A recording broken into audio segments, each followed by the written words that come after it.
Bonjour à tous, c'est vrai que ça fait longtemps que je n'ai pas pris le temps de répondre aux différentes questions que j'ai pu recevoir sur tous les réseaux sociaux. Et donc aujourd'hui, je vais prendre le temps de répondre, il me semble, à trois questions qui sont vraiment d'ordre d'intérêt général, disons, dans la mesure où ça va parler d'études à effectuer, de la spécialisation et également des entretiens. Donc globalement, ça va couvrir un peu tout ce qu'il y a autour de comment faire pour obtenir les meilleurs jobs en finance. Et avant de passer au vif du sujet, je tiens juste à vous dire que si vous avez des questions à me poser, que ce soit sur une expérience que j'effectue actuellement à Copenhague, sur le Graduate Programme, donc la vidéo qui est sortie qui vous a beaucoup plu, et ça je vous en remercie, j'ai eu énormément de retours positifs. Bref, des questions à me poser, n'hésitez pas à me les mettre en commentaire de cette vidéo et je serai ravi d'y répondre. La question que je reçois beaucoup en commentaire de vidéos, c'est une question où en gros on me demande faut-il faire une grande école en finance pour réussir? Et là c'est une question qui est pas facile dans la mesure où la réponse c'est oui et non. J'ai rencontré énormément de personnes qui ont réussi en finance en n'ayant pas effectué une prépa et en n'ayant pas effectué une grande école, enfin je veux dire une parisienne, HEC, peu importe. Donc en effet, il existe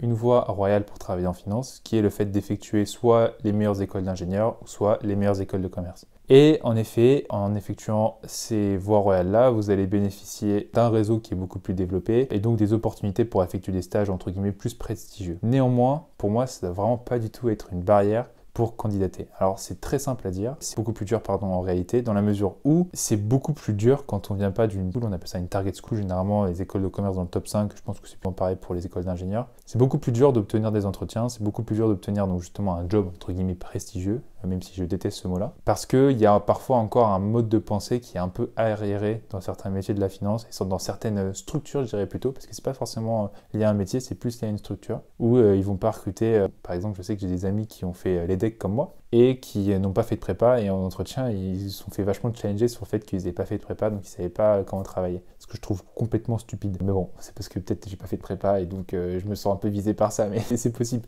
Mais je déteste cette manière de penser. Donc, en effet, ça facilite beaucoup, mais pour autant, et moi je trouve ça encore plus challengeant, ça n'a pas été le cas vu que j'ai fait les decks, j'ai eu entre guillemets cette chance-là de faire partie de ce groupe de Target School, mais je trouve que c'est d'autant plus challengeant, d'autant plus gratifiant de voir des personnes qui n'ont pas cette voie réelle-là, mais pour autant qui ont réussi à obtenir des super postes en PE, en M&A, et qui, je pense, généralement, ça serait marrant, alors je ne sais pas du tout s'il existe une statistique dessus ou pas, je pense que globalement, ces personnes-là se reposent beaucoup moins sur leur acquis, et ces personnes-là, je pense qu'elles ont plus de probabilité, du moins, de mieux réussir lorsqu'elles ont le job que de personnes qui viennent de grandes écoles et qui ont peut-être un peu plus un ego surdimensionné. Donc bon, ça c'est une hypothèse. Je ne sais pas du tout si c'est le cas dans la vraie vie ou pas, mais je suis persuadé qu'il doit avoir une part de réalité. Et la sous-question à ça, c'est vous allez me dire, ok, si on ne fait pas partie d'une école du top 5, du top 10, comment faire, enfin quoi faire? Donc là, vous avez deux options.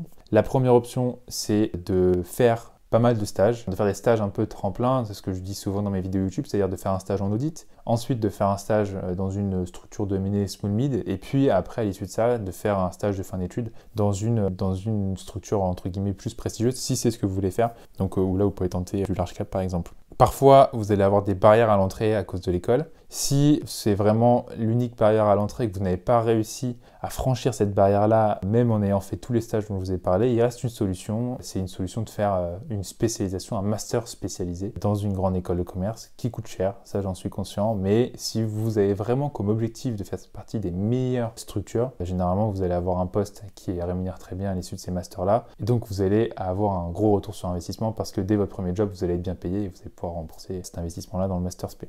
Donc il y a toujours une opportunité de trouver votre voie, que ce soit justement soit en utilisant des expériences tremplin ou soit en effectuant un master spé pour avoir le nom de l'école sur votre CV. La deuxième question qu'on me pose souvent aussi, et en commentaire de vidéos YouTube, c'est quelle est la meilleure spécialisation à effectuer? Et là, pour moi, je pense qu'il n'y a pas forcément de meilleure spécialisation à effectuer. Pour moi, c'est pas une vraie question, c'est plus en fonction de vos goûts. Par exemple, je prends mon exemple. J'ai fait l'EDEC, j'ai fait un master en finance, donc la première année à l'EDEC, on choisit, le master 1, on choisit si on veut se spécialiser en corporate finance, non pardon, c'est en deuxième année ça. En première année, pardon, c'est de la finance générale en master 1. Attends, je vais recommencer. Donc si on prend mon exemple, comme je vous l'ai dit, j'ai fait l'EDEC, et en master 1, on est généraliste, on ne doit pas se spécialiser dans un secteur de la finance. On ne se spécialise ni dans la finance d'entreprise, ni dans la finance de marché. Mais par contre, quand on revient de notre césure, on choisit en fait une spécialisation. Le truc, c'est que, en fait, Il y a beaucoup de masters qui sont proposés dans les écoles. Je sais que c'est le cas de l'EM, l'EDEC et de toutes les écoles, je pense, de commerce globalement.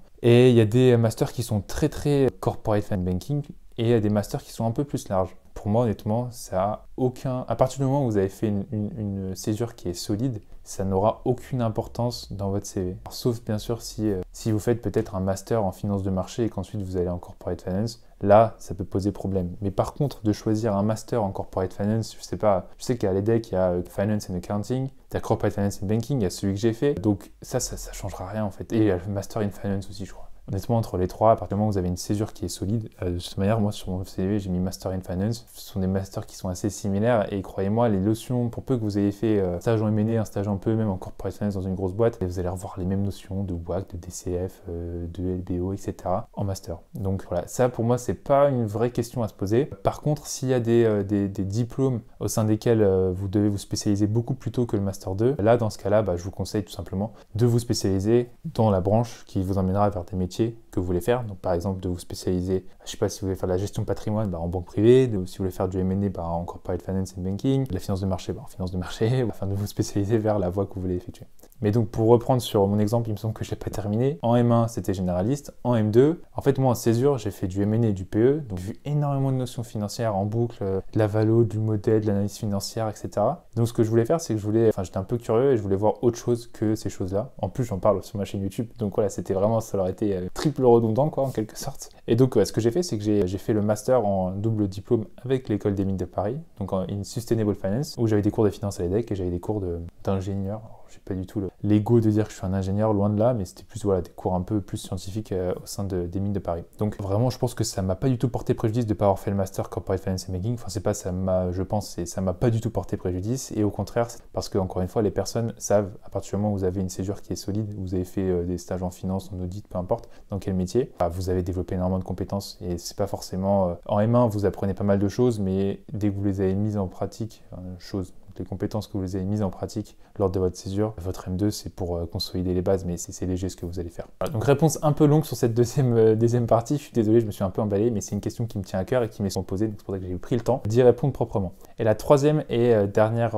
question à laquelle je voulais répondre, c'est une question qui est très très large, mais c'est comment se démarquer en entretien. Là, c'est une question que j'ai sélectionnée et je l'ai reçue par 2 personnes là, au cours de ces derniers mois. Pourquoi? Parce que en fait, j'accompagne des gens, ça j'en ai parlé pour ma dernière vidéo, en coaching/mentoring, et il y a vraiment un point qui est, à chaque fois, c'est le même, et c'est quelque chose sur lequel j'insiste énormément, c'est techniquement, il est divisé en 2 parties, mais le premier, c'est la préparation. Les personnes, généralement, sont très fortes parfois sur un aspect, donc par exemple sur la partie technique, je suis tombé sur des monstres techniquement, et ça c'était vraiment top. J'ai essayé de challenger, j'ai essayé de leur poser des questions un peu difficiles, c'était parfait. Mais par contre, sur la préparation de la boîte, sur la préparation de la partie fit, c'était un peu plus brouillon, disons. Donc il faut vraiment insister sur la préparation globale de l'entretien, que ce soit la partie fit et la partie technique. Ça, c'est super important. Et le deuxième point, c'est lorsque vous répondez aux questions, il faut être organisé dans vos réponses. L'erreur systématiquement, que ce soit dans les questions plus techniques comme les questions fit, c'est de s'emballer, un peu comme ce que j'ai fait pour répondre à la question quelle est la meilleure spécialisée en finance. J'ai pris, je sais pas, j'ai dû prendre 3, 4, 5 minutes à répondre à une question à laquelle, si j'avais voulu vraiment être très très clair, j'aurais pu répondre en 30 secondes. Donc il faut être structuré dans sa réponse. Donc si, je sais pas, vous avez 3 points, voilà, vous dire, voilà, il y a 3 points qui expliquent telle chose, boum, premier point, deuxième point pour terminer, troisième point. Toujours être structuré. Parfois, la structure, ça passe par le fait de prendre des pauses en entretien. Moi, c'est quelque chose que je considère comme très mature. Et on fait passer quelques entretiens. Je trouve ça bien de quelqu'un qui me dise, ouais, je vais prendre quelques secondes juste pour réfléchir et qui prend le temps de noter les principaux points qu'il veut énoncer. Ça lui permet justement d'avoir une trame et de suivre les 2, 3 parties dont il veut parler. Donc ça, c'est vraiment important. Donc, comment se démarquer en entretien? La préparation, ça c'est classique. Et la deuxième, c'est être organisé. Voilà, c'est tout pour cette vidéo. J'espère que celle-ci vous aura plu. En tout cas, j'ai pris beaucoup de plaisir à répondre à ces questions. J'espère que ça en aidera un maximum. Voilà, c'est tout pour cette vidéo. J'espère que celle-ci vous aura plu. En tout cas, j'ai pris beaucoup de plaisir à l'effectuer. J'espère que ça aidera un maximum de personnes. Si encore une fois, il y a des questions que vous avez à me poser, n'hésitez pas tout de me les envoyer par mail. Là, vous pouvez les mettre en commentaire de cette vidéo. Et je serai ravi d'effectuer une deuxième vidéo, une troisième vidéo s'il y a plein de questions, peu importe, mais d'effectuer une autre vidéo pour pouvoir répondre à toutes vos questions. Voilà, je vous souhaite à tous une excellente journée, une excellente soirée. C'était Hugues et à la prochaine.